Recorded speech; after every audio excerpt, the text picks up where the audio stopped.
untuk kasus laporan dari masyarakat tentang Kades untuk reskrim sekarang sudah memanggil kepada oknum Kades tersebut, dan sekarang benar sudah dilakukan pemeriksaan, sedang dilakukan pemeriksaan di Reskrim Polres Garut, terutama di unit PPA. Itu statusnya sudah tersangka, informasinya betul?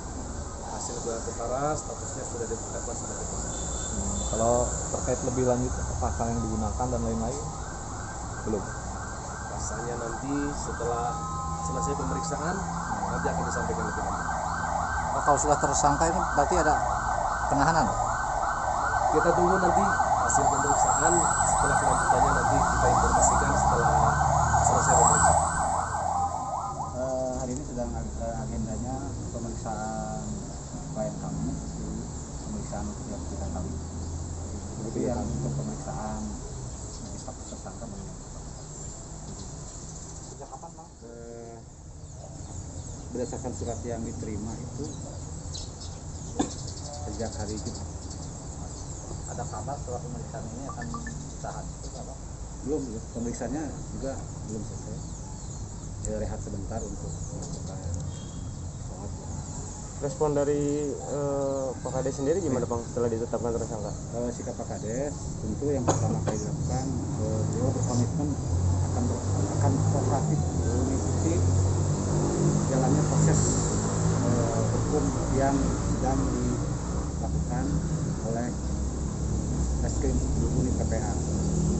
Kedua, terkait masalah materi yang dilaporkan atau yang disangkakan hari ini, Pak Kades menolak sangat keras, dan beliau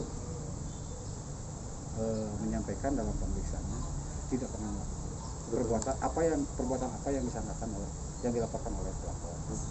Pasal berapa Bang yang disangkakan? Itu terkait masalah perlindungan anak ya, pasal 85,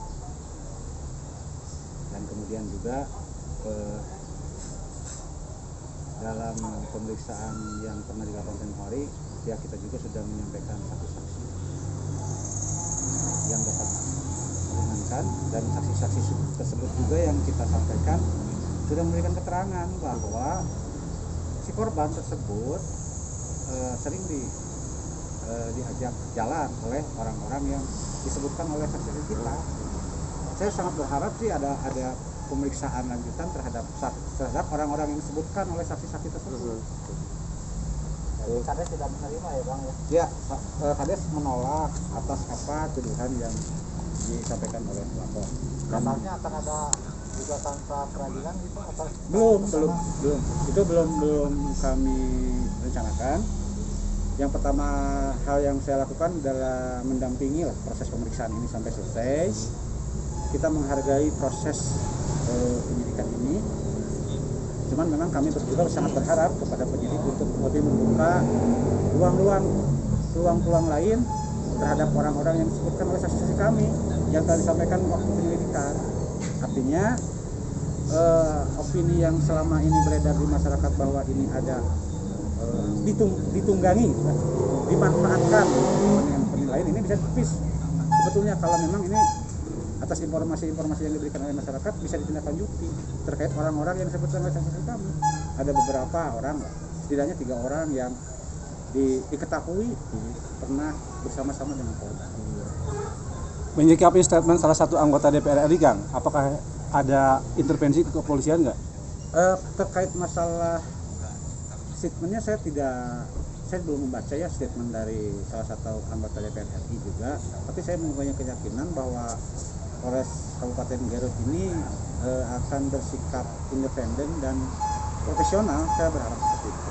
Saya masih mempunyai keyakinan seperti itu. Sepanjang proses yang dilakukan dan diikuti oleh kami juga, sepanjang ini masih dalam track penegakan.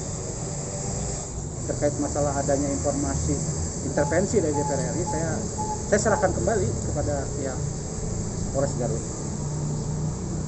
Cuman memang dalam kasus ini klien kami membantah, dia tidak pernah melakukan, dan itu kita siap buktikan nanti. Kita hadirkan saksi-saksi yang untuk menguak fakta hukum yang sebenarnya seperti apa. Kenapa? Karena saya juga melihat bahwa ini tertunggangi oleh kepentingan politik pihak-pihak yang tidak bertanggung jawab. Bukan Polresnya bermain politik, tapi perkara ini tertunggangi. Oke. Kenapa? Indikatornya satu, STPPL, surat tanda penerimaan laporan itu, tanggal 7 September, tidak lebih dari 1 kali 24 jam sudah tersebar di masyarakat. Itu satu. Yang kedua, saksi yang kita ajukan menyampaikan bahwa ada orang-orang yang melihat si A membawa korban ke sebuah penginapan, si B sedang bercumbu dengan korban di suatu tempat. Tapi terhadap saksi-saksi yang saya sampaikan itu belum ditindaklanjuti, mungkin belum ditindaklanjuti, belum dilakukan pemeriksaan.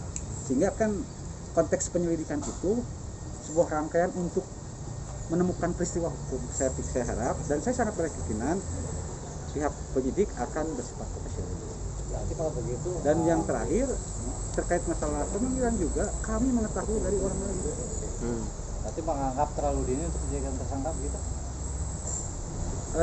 Saya tidak berhak melakukan penilaian ya. Saya tidak dalam kapasitas untuk menilai kinerja.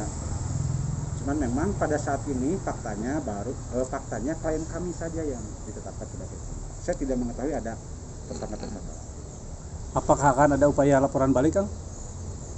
Belum ke sana. Saya hanya mempersiapkan untuk aspek pembelaan saja, pembelaan hak-hak dari tersangka.